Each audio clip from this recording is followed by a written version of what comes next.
I was sipping my morning coffee on the porch when I saw the bulldozer crawling down the cul-de-sac like it was headed for battle. For a second, I thought I was still dreaming, but then I realized where it was aimed straight at my driveway down toward my lake. My lake. Within minutes, the quiet neighborhood was wide awake, and by the end of that morning, everyone had witnessed something they'd never forget: an HOA bulldozer sinking like a stone in the mud on my property. That's how this whole nightmare started. I live by Clearwater Lake, a place that's been in my family for generations. My grandfather fished these waters. My father taught me to swim here, and now it's my home. Peaceful quiet. Or at least it was until the HOA decided they had community rights to my shoreline. Janet, the president, is one of those people who always looks like she's smelling spoiled milk. And her right-hand man, Carl. He's the kind of guy who memorizes HOA bylaws like scripture. Together, they had a dream. A shiny new dock that everyone could use.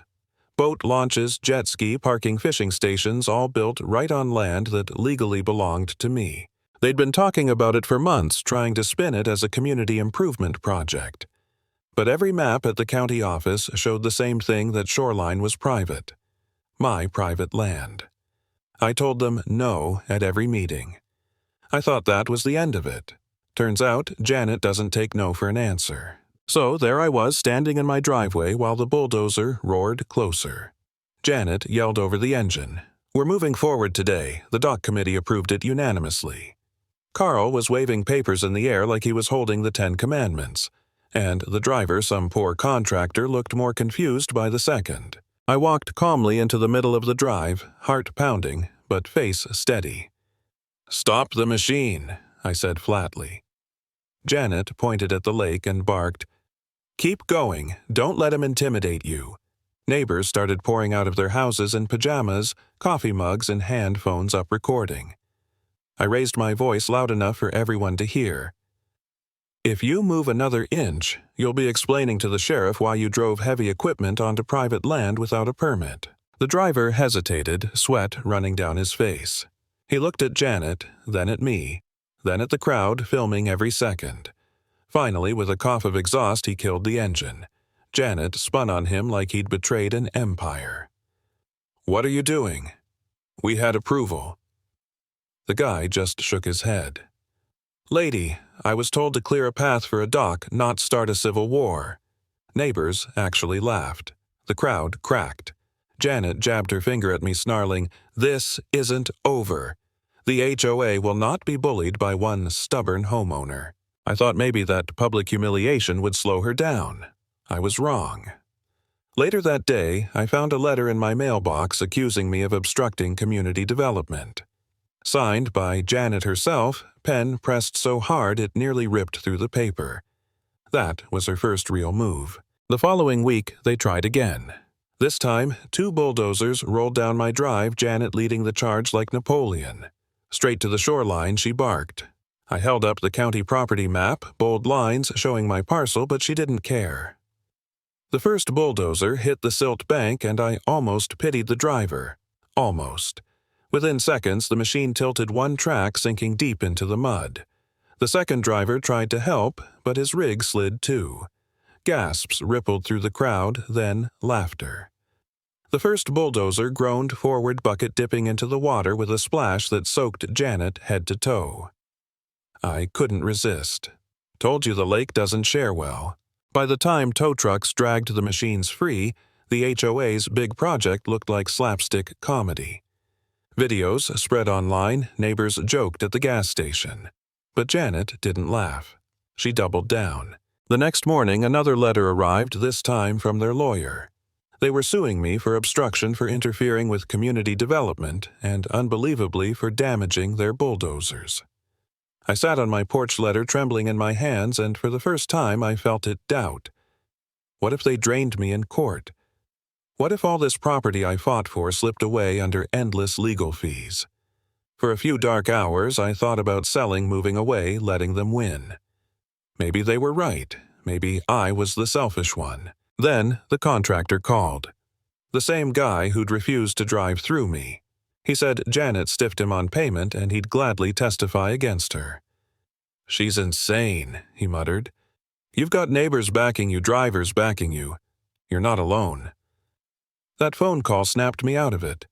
I realized I wasn't the one in the wrong, they were.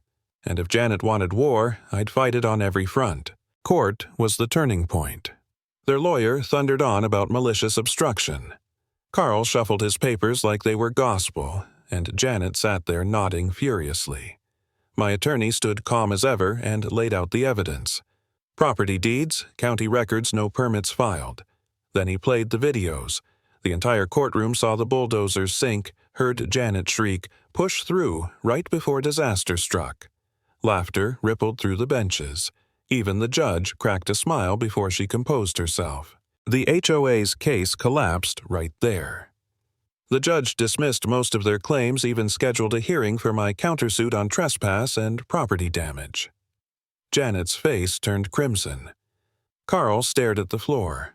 For once, the HOA wasn't the bully, they were the clowns. But if you think that stopped them, you don't know Janet. When she couldn't beat me in court, she reached for the rulebook.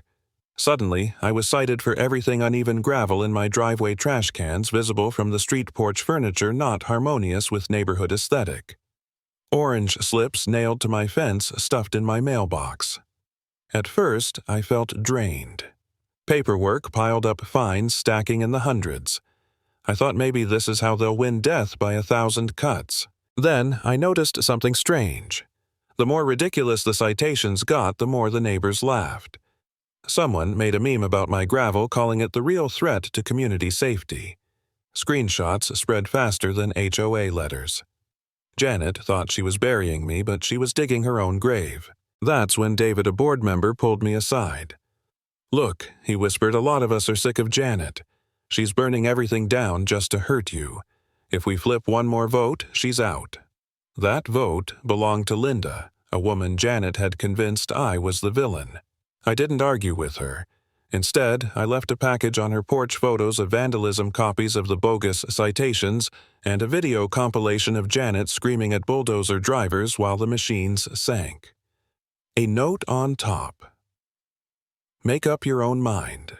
At the next board meeting, Linda's voice shook, but she said it clearly. This campaign against him is personal, not about community. I can't support it anymore. Gasps filled the room. Janet went pale. The vote followed, and just like that, Janet was removed as HOA president. But losing her title didn't make her weaker, it made her dangerous. That night, cameras I'd installed caught her sneaking along my shoreline with a wrench trying to sabotage my dock. When my flashlight beam hit her face, she froze like a cornered animal, then bolted into the trees. The footage spread quickly. Even her loyalists couldn't spin it. I thought that would be the end, but then I saw something worse. Trail cams caught Janet and Carl together at midnight shaking hands by the lake. Two enemies turned conspirators, and a week later, heavy machinery rolled into the cul-de-sac again. Bulldozers, dump trucks, cement mixers, the works. Carl marched like a foreman, clipboard in hand. Janet strutted beside him, eyes wild. "We've secured permits," Carl barked. "Lie." I knew it instantly, but lies don't need truth, they just need momentum. Engines roared, machines crept toward the shoreline. I stepped into the road, blocking their path. "This ends here," I said. Carl sneered. "You've stalled long enough. The community won't be held hostage." The bulldozer kept moving its tracks, grinding closer. And then the sky broke.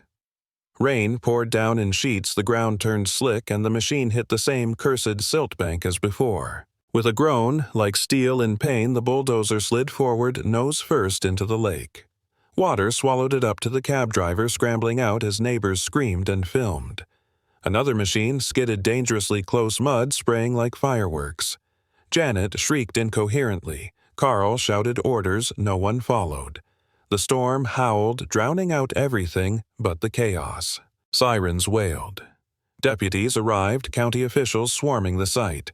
They snatched the clipboard from Carl, flipped through the papers, and laughed out loud. "These are fake." Janet tried to lunge, screaming, but two officers restrained her. Carl stammered, pale as chalk. Both were arrested on the spot, trespassing, reckless endangerment, falsification of documents. As they were dragged away, drenched and furious, I just stood there soaked to the bone, staring at the lake that had once again swallowed their arrogance whole. And that's where the story ends at the exact moment the bullies lost everything. Entitlement sinks.